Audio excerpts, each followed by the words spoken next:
Today we'll begin talking about virology, and we'll learn the general knowledge on viruses and how they infect the human cell, and also we will introduce several characteristic human viral pathogens, including like influenza virus, uh, hepatocyte virus, that's the liver virus, and also HIV virus, and several important viral pathogens.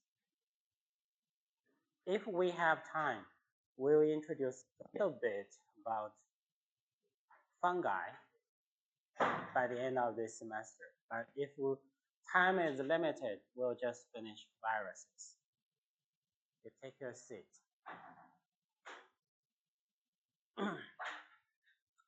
Okay, today is our first lecture on virology.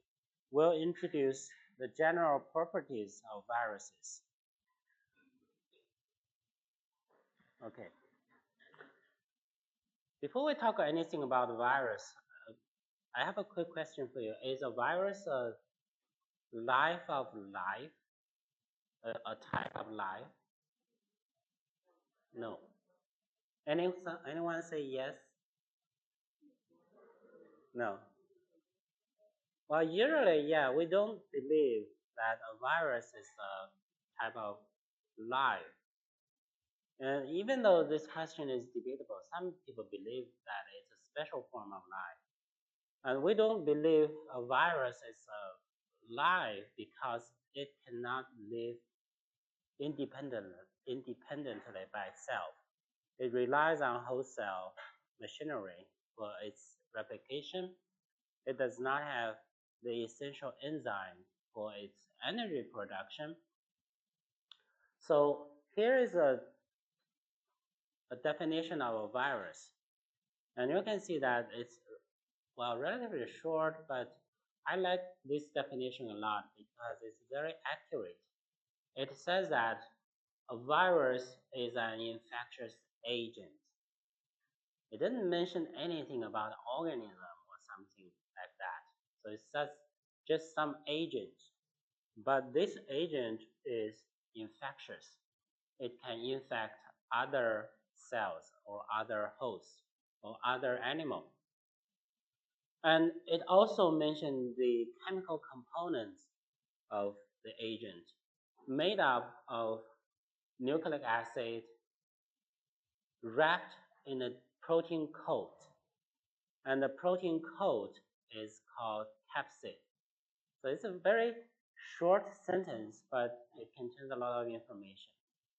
The chemical components of viral particles are mainly nucleic acid and protein. And the nucleic acid can be either DNA or RNA. Okay? So some viruses are DNA virus, some are RNA virus. And it also mentioned how they assemble together. As the protein form a coat covering the DNA or RNA as a core. So this definition is pretty accurate. A virus has no nucleus, no organelles, that's the cellular organelle, and no cytoplasm, no cell membrane. So basically it's not cellular structure, either prokaryotic or eukaryotic cellular structure. So this is a simple viral structure we'll introduce in detail about their parts. This is a cellular structure, and you know that in this structure it contains more material, more structures. The membrane, the nucleus, organelle, cytoplasm, and also a lot of proteins, and also the cytoskeleton, everything in it.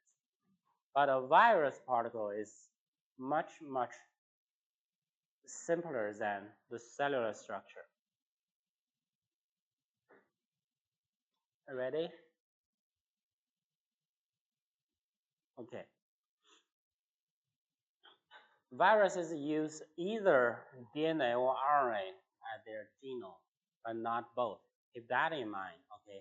This is different from bacteria, because in the bacterial cell, there are DNA as their chromosome or plasmid, but they also make RNA molecule as like messenger RNA, tRNA, ribosome RNA. But in a virus particle, it contains only one type of nucleic acid. And all the viruses are parasites, which depends entirely upon another living organelle or living host for its existence or reproduction. So here are the parasites. It requires a living host, okay? This is important.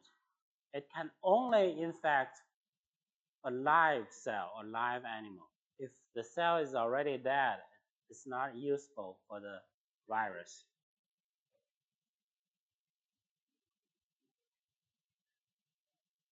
It's interesting that even though we don't believe in that a virus is an organism, but it takes about half our material in microbiology.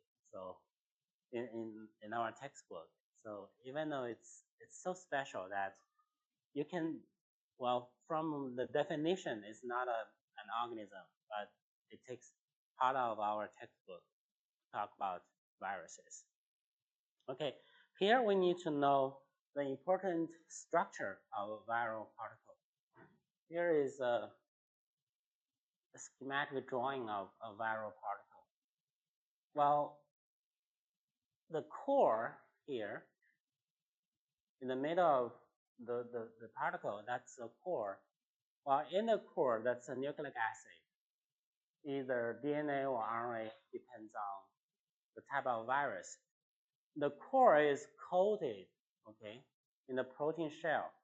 This protein shell, we call it capsid. So that's we call it protein shell or coat that cover the nucleic acid, encloses the nucleic acid as its genome, okay? And together, nucleic acid core and the capsid, they form the nuclear capsid. So we call it nuclear capsid. Okay? For some viruses, the nuclear capsid is already the complete viral particle. So it's already the complete viral particle which can infect the host. Okay? And if the viral particle is complete, okay, we call it a virion. So that's the viral particle which can infect the host and form new viral particle. That's the virion. And on the capsid, okay, especially for the icosahedral virus, there are morphologic units, which can be seen in the electron microscope picture. On the surface of the capsid, okay, the protein molecules to form the morphologic units, and together a lot of units can form the shell. And those units, we call them capsomeres. Capsomeres are protein molecules which together to form the coat. Okay, and for some viruses, they have a special structure called envelope. So that's the membrane-like structure covering the core, the nuclear capsid. That's the envelope. It's a lipid-containing membrane that surrounds some virus particles. And on the envelope, you might find some protein molecules, or sometimes we call them spike proteins. Protein molecules, and usually they are glycoproteins. You know the meaning of glycoproteins? So that's a protein modified by linking some saccharide molecules on the protein. so which is modified in Golgi body. So the glycoproteins, well, are encoded in the viral genome actually. So after infection in the host cell helps the virus to express those glycoproteins. So you can identify some glycoproteins on the envelope. And these projections are called the papillomas or spikes we are familiar with, such as the agent for COVID-19, the coronavirus. And on this envelope, we could identify several important envelope proteins. The most important one, the most famous one is the S protein, which is a protein binds to the receptor on human cells. So these terms, these definitions is important for us to understand the viral structure and also for us to understand further material like the mechanism of its infection, the mechanism of its virulence. So we need to accurately understand each term, and we could understand the actual structure of a viral particle. Classification of viruses. Well, we have a lot of criteria to follow. Based on any certain criteria, we can classify the viruses into different groups. For example, according to their morphology.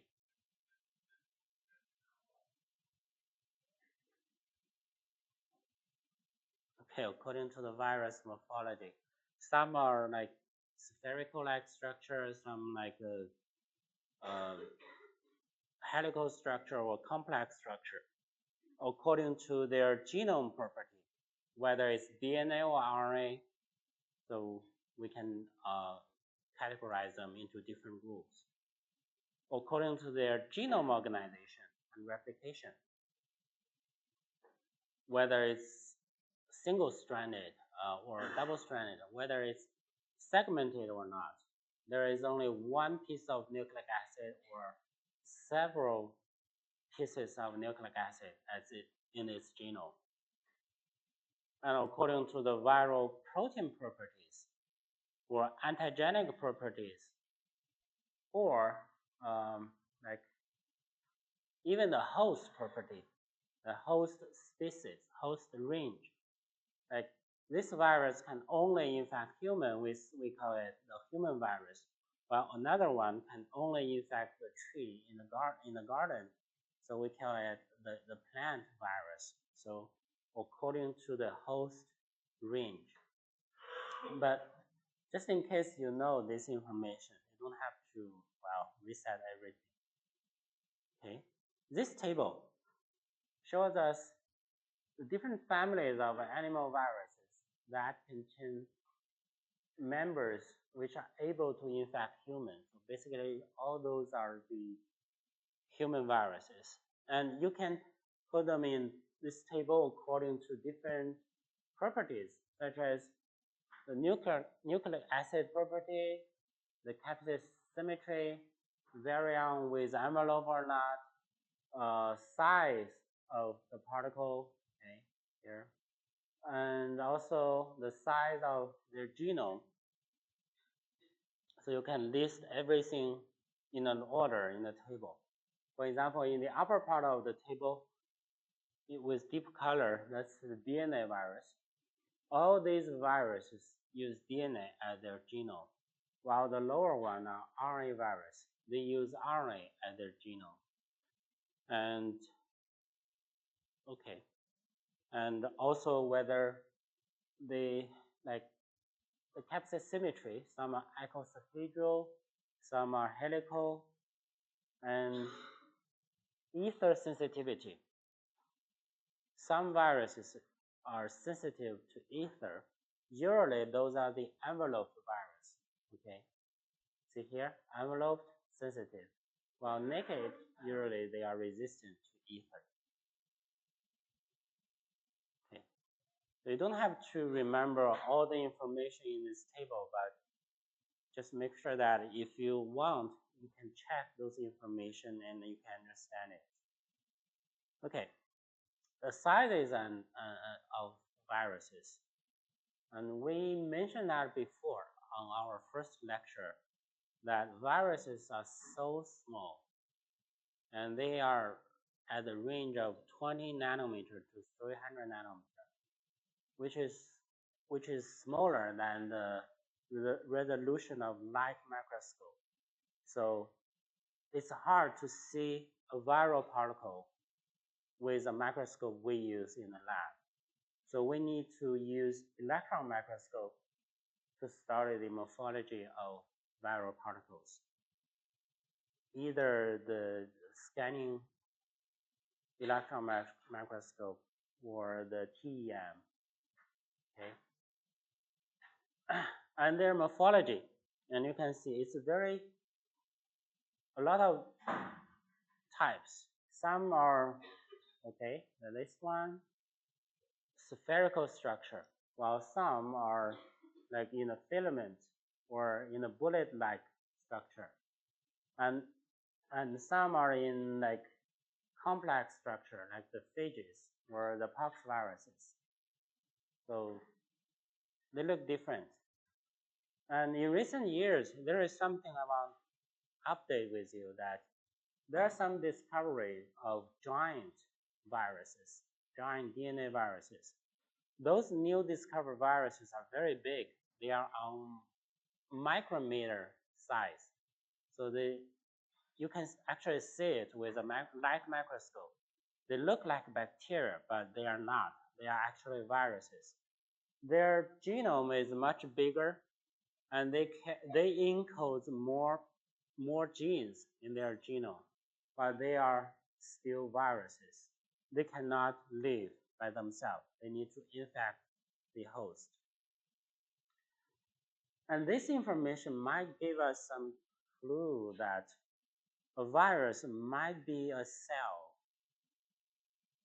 previously in history, but they kind of lost a lot of gene and a lot of structure, and finally they become a virus. That's one type of the theory of the origin of virus. So that's a size. Okay, structure of viruses. According to the types of symmetry of the viral particle, some of them are cubic, such as the icosahedral we mentioned before, and some are helical, some are in the complex structure. We actually learned the complex structure before, like the bacteriophages. While cubic, the icosahedral structure is this. What's the meaning of icosahedral? Yeah, 20 faces on the surface. So you can see on the surface, you would identify 20 triangles on the surface. So that means icosahedral. And this is just a model structure, but on the real surface of viral particle, each triangle is composed of a lot of protein molecules in the surface. So that's these protein molecules. Here, 5 protein to form a ring, and here 6 in a ring. So this is the cubic symmetry.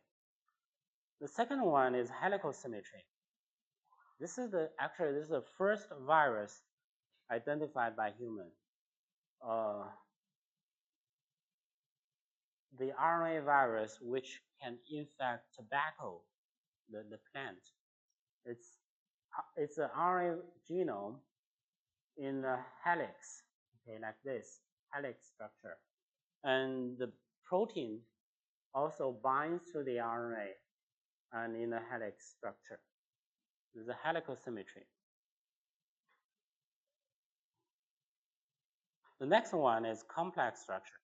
We are familiar with this. We learned bacteriophages. And this is like a T4 or T2 stage. There is an icosahedral head, which contains DNA inside, and there is a tail, okay? And also tail, the end plate, and also tail fibers. So taken together, this is a complex structure. And there are also some virus, human virus, which are in a complex structure, like the pox viruses, including the smallpox, which causes the lethal disease, and also cowpox. And in recent years, there is another pox virus called monkeypox virus, which can also infect humans.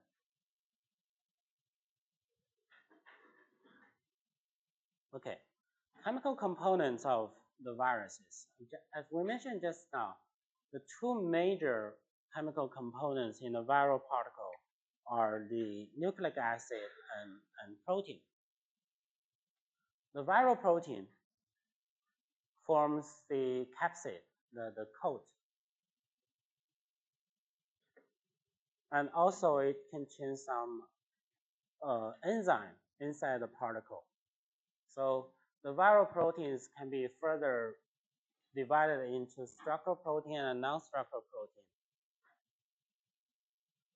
The viral nucleic acid, okay, either DNA or RNA, which is at the core site of the particle, covered with the protein coat.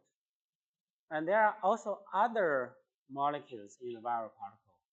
Some viruses have the lipid envelope.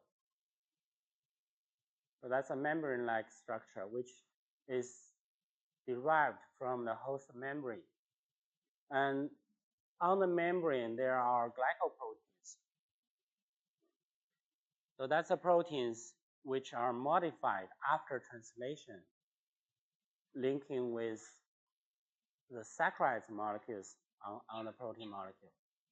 So these are the chemical components of viruses.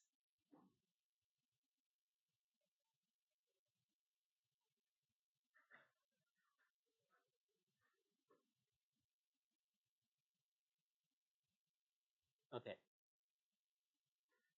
First, we will talk about these proteins, the structural proteins. The viral structural proteins, well, according to the name, it's form the structure of the viral particle. They facilitate transfer of the viral nucleic acid from one host cell to another. So the protein coat forms the carrier. And also the structural protein protect the viral genome against inactivation by nucleases. Nucleases are the enzyme which can degrade DNA or RNA. And in the host body, like in human, we produce a lot of nucleases which can inactivate or degrade the viral genome. But the structural protein covers the genome that can protect them. And they also participate in the attachment of the virus particle to a susceptible cell. The viral infection requires a special receptor on the host cell and requires a special ligand. And that ligand usually is the viral structural protein, which can bind to the receptor specifically. It also provides the structural symmetry of the virus particle. The symmetry we mentioned before is due to the different layout of proteins, so that the interaction between different protein molecules finally form the final structure. And also the structural proteins are determine the antigenic characteristic of viruses, and especially those proteins on the envelope, on the surface of the envelope, or for the naked protein on the capsid. So they are antigenic and can stimulate our immune system. So these are the structural proteins. Well, for the non-structural proteins, those are the essential enzymes required for the viral life cycle, especially for the early steps of virus infection to initiate the viral replication in the host cell. So usually that we are talking about the RNA polymerase. Some viruses carry the enzyme RNA-dependent RNA polymerase, which is essential to start the infection. We'll talk about that in detail later. And also reverse transcriptase. This is equipped in the retroviruses, such as HIV. And we'll talk about this in detail. It's non-viral infection, non-structural proteins. And the type of nucleic acid, we mentioned that it can be DNA or can be RNA. They are the genome of a virus. They encode the genetic information necessary for the viral replication and also necessary for the viral proteins, the structural proteins, the non-structural proteins. All the information are encoded in the viral genome. And based on the type of the nucleic acid, they are DNA. They can be DNA or RNA. If it's DNA, we call it DNA virus. If the genome is RNA, we call it RNA virus. It can be single or double-stranded. All depends on the type of virus. It can be circular or linear. Circular, it's a closed circle, DNA or RNA. For bacteria, we learned before, most of them are circular, okay, circular DNA. Only a very small number of bacteria use linear DNA as their genome, but for viruses, it's more diversified, a lot of types. It can be segmented or non-segmented. Non-segmented means that the genome is just one single molecule, either DNA or RNA, just one single molecule. But for segmented, you can assume that you cut the single molecule into several pieces. Each piece we call it a segment. The example of this is the influenza virus, which carry either 7 or 8 segments in a particle. And it can be double-stranded DNA, single-stranded DNA, double-stranded RNA, single-stranded RNA. For single-stranded RNA, there are two types. If the single-stranded RNA can act as a messenger RNA, we call it the positive sense, because the genome can be translated into protein directly, so we call it positive sense. If not, it cannot be translated into protein, we call it negative sense, single-stranded RNA. And also retrovirus. Retrovirus is, well, kind of very special. Its life cycle is different from the regular RNA viruses. Okay. The viral lipid envelope is derived actually from the host, either the host cell membrane or the host nucleus membrane. So the lipid is acquired when the viral nucleic capsid buds through the cellular membrane in the course of maturation. So this process we call budding. So the nucleic capsid core bud from the surface. This process we call budding. You know, because it's derived from the host membrane or nucleus membrane, it contains a nuclear, the bilayer phospholipid, so that these viruses with envelope, they are sensitive to ether and ethanol, because ether and ethanol can dissolve those membrane, those envelope. So that is why during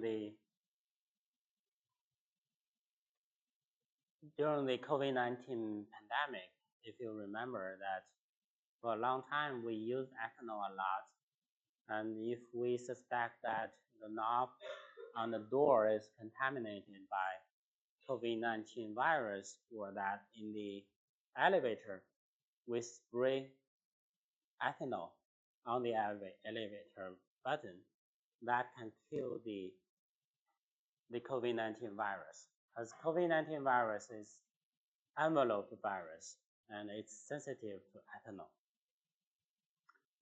Okay, based on the presence of the envelope, as we mentioned, that we can categorize viruses into envelope virus or naked virus. This is an example of the release of influenza virus. This is a core, nuclear capsid core. This is a cell membrane, okay? The core binds to the cell membrane and then bud from the membrane. And on the surface of the membrane, you would find a lot of protein molecules. And some of the protein molecules are actually encoded in the viral genome, okay? It will form the spike protein on the envelope. But also, it's not mentioned in the textbook that on the surface of the viral envelope, it might carry some human protein, okay? Because this is a human cell, right? The human cell membrane. So it's possible that on the viral surface, it carries some human protein from the cell membrane. Well, viral glycoproteins, okay, as long as it's called viral glycoprotein, the protein is encoded by the viral genome, but it's modified with saccharide. So that happens in the Golgi body. Usually, the glycoproteins used as a ligand to bind to the receptor, so that attach the virus particle to a target cell by interacting with the cellular receptor. And some viral proteins are involved in the membrane fusion step of infection, such as HIV, we'll introduce later. HIV has two major glycoproteins. So glycoprotein short for GP, right? The GP. GP120 of HIV is the ligand to bind to its receptor, while GP41 is another transmembrane protein, which conformation change can mediate the membrane fusion. So the envelope will fuse with the host cell membrane. Okay, they are also important viral antigens. Okay, based on this, we want to learn the procedure of replication of viruses, or the life cycle of viruses. There are actually, well, it's up to you how to define the procedure. Well, several steps. First step is attachment, or we call it absorption. So that's the viral particle binds to the surface of the host cell, the first step. The second step we call penetration. Penetration is to pass the viral particle, especially the nuclear capsid, from one side of the cell membrane to the cytosol. So this we call penetration, pass through the membrane. The next step is uncoating. That happens in the cytosol. That uncoating is a procedure that separates the nucleic acid from the protein coat to release the DNA or RNA. Then, that's the most important part, the biosynthesis of new viral particles. Once inside the cell, the viral genome needs to guide the host cell for its own replication. It needs to replicate its genome, either DNA or RNA, and also prepare the protein molecules required for either the capsid and the envelope. So that's the biosynthesis. And finally, when the materials are ready, they will come together to assemble to form mature viral particles and release the particles from the infected host cell to the surrounding environment and start another turn of infection. So this is the whole life cycle.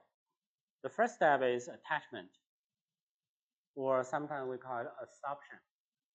So that's the interaction of a virion with a specific receptor site on the surface of a cell. So this interaction is due to specific binding of receptor and ligand. Okay, keep that in mind. It's not due to other forces. It's not due to like hydrophobic force or surface charge. It's just receptor and ligand binding. Receptor molecules differ for different viruses, but are generally glycoproteins. So that's a glycoprotein on our own cell, the human glycoprotein, not a viral glycoprotein. And okay, this binding defines the specificity. So that's the specificity of the reaction between the viral protein, the ligand, and the host receptor, and also limits the host species. This virus is a human virus because it only binds to a human receptor. While in another animal, like in the chicken does not express that receptor, so it cannot infect the chicken.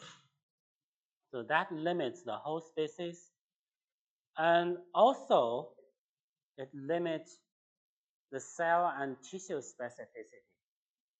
For example, influenza virus, it can infect our upper respiratory tract because the epithelial cell in this part express the receptor, so they can infect those cells. But influenza viruses can never infect our skin because our skin cells do not express the same receptor. So that defines the cell and tissue specificity. Okay, so that's the specificity. But there is something more I want to tell you that, well, you know, the viruses are always changing. That's a variation or mutating all the time. And if it happened that the virus changed the ligand, changed the protein, and it happened that the new protein can bind to another receptor in another animal, that can enable the virus to jump from one host to another host, right? Like coronavirus, the COVID-19 agent. We believe that the coronavirus is originally from bat, B-A-T, the bat animal. But somehow it accumulates some mutation and it gains the ability to infect human, to bind the human receptor. And this process we call spillover from one species of a host to another species of a host. And it actually happened for influenza viruses. We believe that at the beginning, all the influenza viruses are the bird virus, the avian virus, but somehow they jumped from the birds to human. And we humans may be facing more and more similar problems as the human community is expanding and we are taking more and more space on the earth. So we might encounter new pathogens, new viruses in future.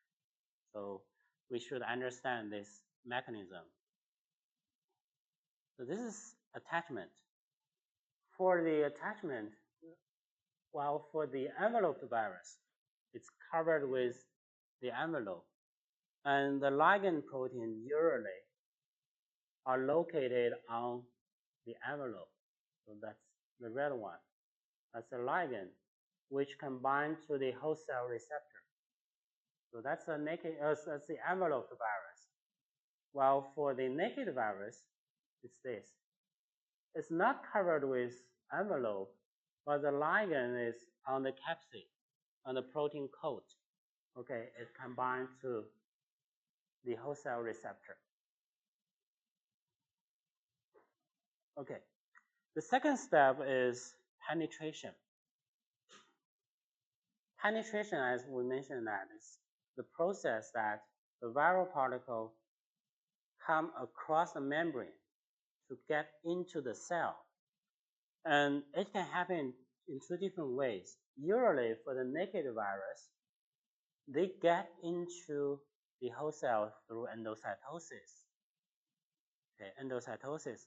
While for the enveloped virus, they can get into the host cells through membrane fusion. Or it's possible that some enveloped viruses also get into the host cell through endocytosis. And once they get into the cell, there is a membrane fusion. So biology is always surprising because the diversity, and it can happen in different ways, a lot of ways. So we are just learning the general knowledge. And you should know that the general knowledge might be adjusted for any specific pathogen, any specific virus, just in case you know that. Okay, this is the endocytosis for the naked virus. Okay, this is the virus particle bind to its receptor on the surface, which can initiate the behavior, the change of the cellular behavior, so that the cellular skeleton will change. And also on the surface, there will be a coated pit. Okay, the host cell proteins will bind to this part to form a pit. And finally, the pit will form this coated vesicle. Okay, this is endocytosis. And once inside the cell, finally the viral particle will be released. Okay, because the membrane will be disrupted and the viral particle is released. So this is endocytosis. While for enveloped virus, it's covered with lipid membrane. After binding to its receptor on the cell surface here, okay, some protein might go conformational change. So the change of this protein structure can mediate the fusion of the envelope with the host cell membrane. Okay, and this cell fusion will form an opening toward the cytoplasm, so that the core of the viral particle will be released into the cell. So this is through the fusion step. Okay, how about we have a break and come back later? The third step of virus infection is uncoating. Uncoating is once the nuclear capsid core get into the host cell, it can happen in a very short time. So that's a physical separation of the viral nucleic acid from the protein coat, a physical separation. So you will release the nucleic acid into the host cell cytoplasm, uncoating. After uncoating, the infectivity of the parental virus is lost. So that's understandable because the viral infection requires the protein coat to bind to the host cell receptor. So without the protein coat, the viral nucleic acid itself cannot initiate infection. So uncoating. The next step is the most important and also more complicated step, the biosynthesis. That's expression of the viral genome and synthesis of new viral components. Okay, let's think about the chemical component viral particles, the two major material, one is nucleic acid, right? So you need to, well, replicate the genome, prepare the genome, either DNA or RNA. And next, the protein coat. So you need to prepare the protein molecules required for the new viral particle. So this phase, the biosynthesis part, you need to prepare the two major components. Okay, genome replication and then the protein molecule preparation. So because there are so many different type of viruses based on the property of their nucleic acid, their life cycle or their biosynthesis might in different way, like different location of the whole cell. Okay, we'll talk about each one in detail, and you should understand the logic behind it. Why it has to happen this way? Why the DNA virus need to get into the nucleus? So that's what we want to understand. Okay, the first example of biosynthesis is the double-stranded DNA virus. Before we talk about this biosynthesis, we should understand the structure of our own cell, the eukaryotic cell. Human cell, okay, is eukaryotic cell because we have the real nucleus.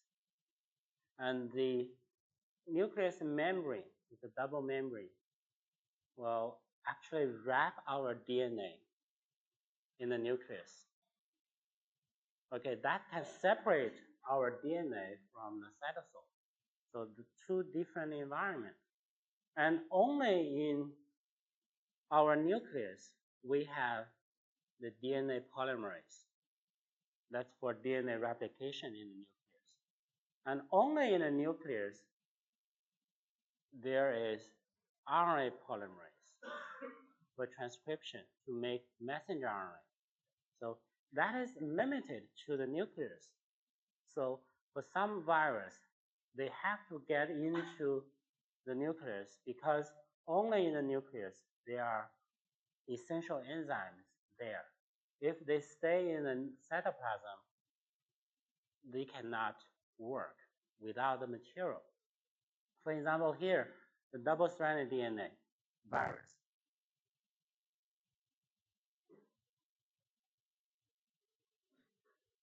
After infection, after uncoating, the double-stranded DNA is released into the cytosol, the viral DNA. The viral DNA needs to get into the nucleus for biosynthesis because in the cytosol, there is no DNA polymerase. Once inside the nucleus, RNA polymerase can use the viral double-strand DNA as the genome, the template, to transcribe viral messenger RNA. Okay, that can only happen in the nucleus.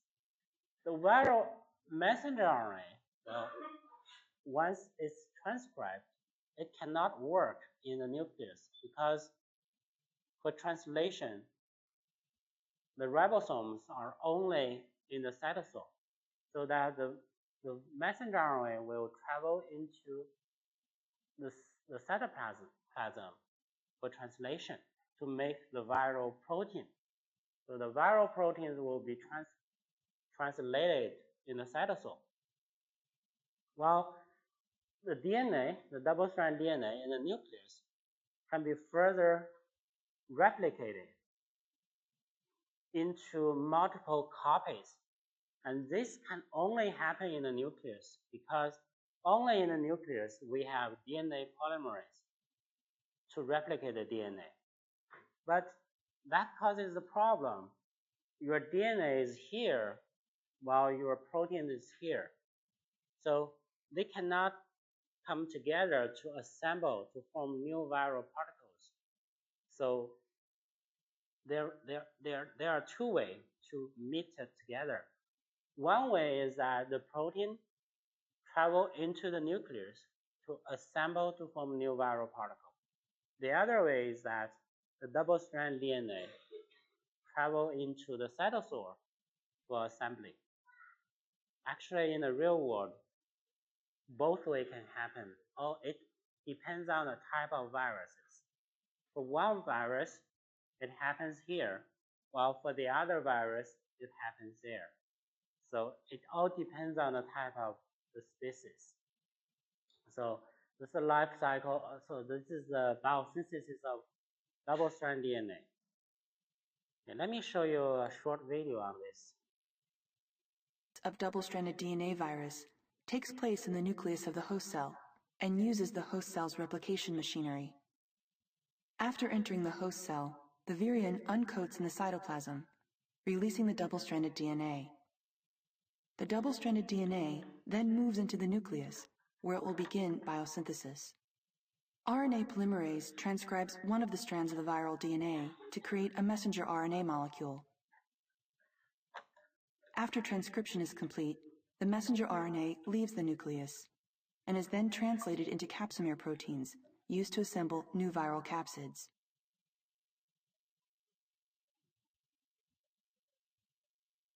Moving back to the nucleus, the host cell's DNA polymerase replicates the double-stranded viral DNA, producing multiple copies of the original genome. After replication, the newly synthesized double-stranded DNA viral genomes migrate to the cytoplasm, where they are moved into the new capsids, forming complete intact virions.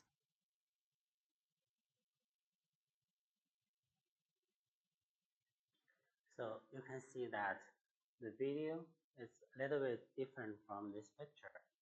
In the video, the assembly happens in the cytosol. So you cannot say which one is correct, which one is not. It depends on different type of viruses. Okay, the second type of virus is single-stranded DNA. Single-stranded DNA, okay, get into the cytoplasm, then it will migrate into the nucleus to make a double-strand DNA. And only in the nucleus it can make a double-strand DNA because the DNA polymerase is there.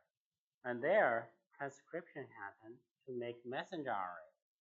The messenger RNA travels to the nucleus, to the cytoplasm for translation. And in the nucleus, this double-strand DNA separate and use the positive sense single-strand DNA as the genome for assembly. So this is the single-stranded DNA. Let me show you in a short video. The biosynthesis of single-stranded DNA viruses takes place in the nucleus of the host cell and involves the formation of a template strand. After entering the host cell, the virion uncoats in the cytoplasm, releasing the single-stranded DNA. The single-stranded DNA then moves into the nucleus, where it will begin biosynthesis. Once inside the nucleus, DNA polymerase replicates a template strand from the single-stranded DNA. After replication of the template strand, RNA polymerase transcribes the template strand into messenger RNA. The newly transcribed messenger RNA leaves the nucleus and is then translated into capsomere proteins used to assemble new viral capsids. As new capsids are being constructed in the cytoplasm, the template strands in the nucleus are used to make new single-stranded DNA viral genomes.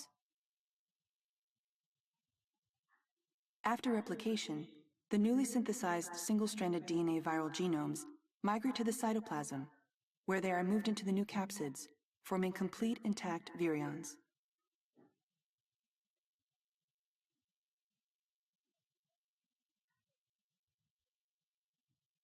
Okay, so that's the biosynthesis of DNA viruses, double-stranded and single-stranded. And the next type is the double-stranded RNA virus. Okay, for RNA viruses, the biosynthesis is easier than DNA virus because it's double-stranded RNA virus, and one strand is the positive strand, which can act as messenger RNA. So the positive strand can be translated into protein directly. And its double strand, it can use each other as a template to make a complementary strand. Finally, you will replicate the RNA into multiple copies. And all this story happens in the cytoplasm. So it does not have to travel into the nucleus. Only in the cytoplasm it can finish the biosynthesis. Let me show you this.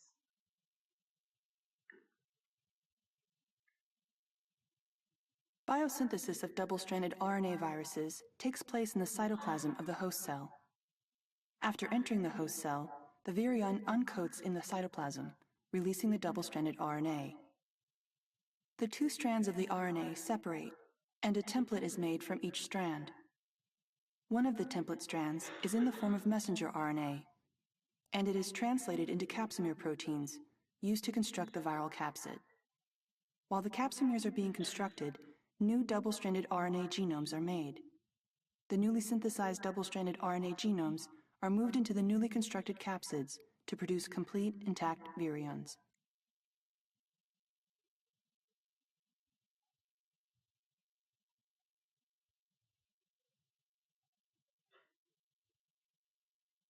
Okay, so that's the first type of RNA virus, double-stranded RNA virus. For single-stranded RNA viruses, there are two cases. One is the positive strand. Positive sense single strand means that this genome can be translated to protein molecules, which means that the genome can be used as messenger RNA directly. So this is what happens after infection. The virus genome is released. The genome directly can be translated into viral proteins in the cytoplasm. Okay? So the protein molecules can be prepared, but if you want to make multiple copies of the genome, you need a template strand. So first, the virus would use the positive sense strand to make a negative sense strand as a template. Okay? And from this template, you can make multiple positive sense strands. And in this process, okay, it requires the RNA-dependent RNA polymerase. RNA-dependent means use RNA as template and RNA polymerase. And all story happen in the cytoplasm. Okay, so this is a story for the COVID-19 pathogen. COVID-19 viral coronavirus use this mechanism for their replication. And in their genome, they actually encode the RNA-dependent RNA polymerase. Okay, let me show you this. Single-stranded RNA viruses contain either a negative RNA strand or a positive RNA strand. In this animation, we will look at the biosynthesis of a positive RNA strand virus. After entering the host cell, the virion uncoats in the cytoplasm, releasing the positive single-stranded RNA. Since the positive RNA strand is already in the form of messenger RNA, it can be translated immediately into capsomere proteins used to assemble new viral capsids. Replication of the positive RNA strand is accomplished in two steps. First, through complementary base pairing, RNA polymerase creates a template strand. Second, the template strand is used to make many complementary positive RNA strands. The newly made positive strands combine with the capsids to complete the construction of new positive single-stranded RNA virions.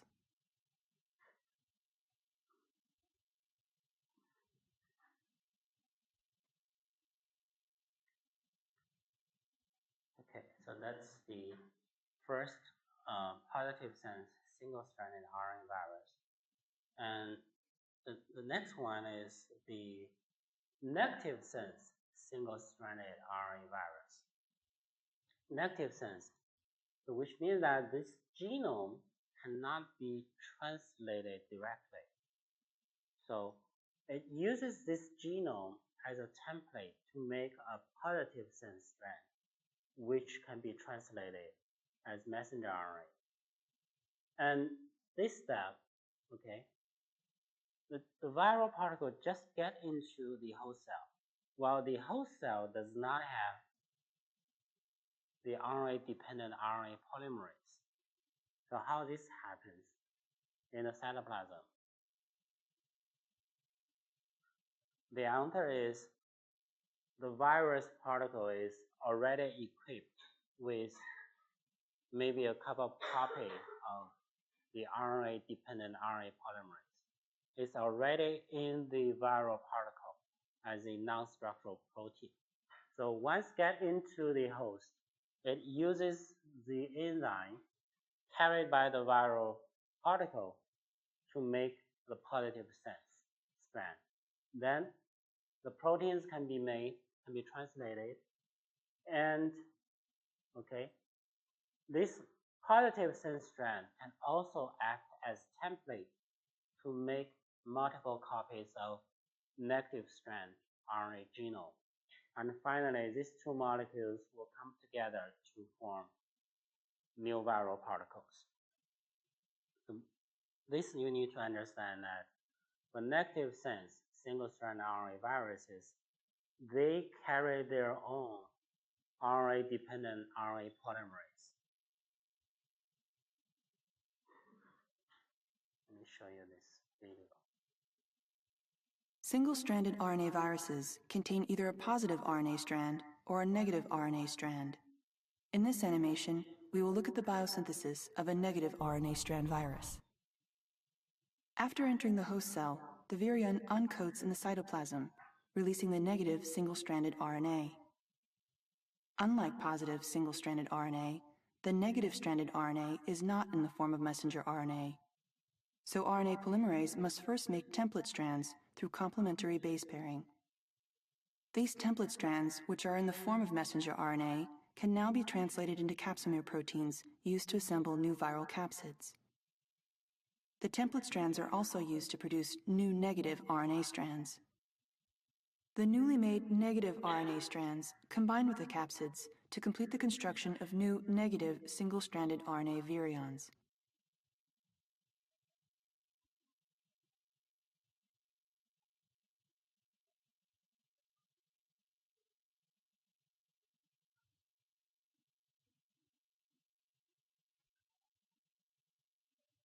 Okay. So next type of RNA virus is a special type of RNA virus called retrovirus, retro RNA viruses. Retro RNA viruses life cycle is a little bit different. There is a special step that once they get into the host cell, they carry their own reverse transcriptase, which can convert their genome, actually it's RNA, into DNA. And first single strand DNA, then double strand DNA. Then the DNA travel into the nucleus and insert into the host cell DNA. Okay, and from that, it can be transcribed to form messenger RNA to guide the biosynthesis. And this life cycle is very special. So that's what we will talk about the retrovirus's life cycle in detail when we talk about HIV virus. Let me show you this short video. Retroviruses are RNA viruses that infect animal cells and sometimes transform them into cancer cells. Infection begins when viral envelope proteins bind to receptors on the cell surface. The viral membrane fuses with the cell membrane and liberates the RNA genome and associated proteins into the cytoplasm. One of the viral proteins is a DNA polymerase called reverse transcriptase. It copies the RNA genome into a single-stranded and then a double-stranded DNA. The viral DNA is transported into the nucleus and inserts into the host cell DNA. The integrated proviral DNA directs the synthesis of RNA copies of the viral genome. These RNAs serve as genomic RNAs for the next generation of viruses and as mRNAs in the synthesis of viral proteins. The Pol gene, not shown here, encodes the reverse transcriptase and integrase proteins. The GAG protein packages the genomic RNA and Pol proteins in a viral shell called a nucleocapsid. Meanwhile, the envelope protein is synthesized in the ER from a spliced viral RNA transcript. After processing in the Golgi, the envelope protein and the host cell membrane combine with the virus particle and bud from the cell surface to liberate new infectious viruses.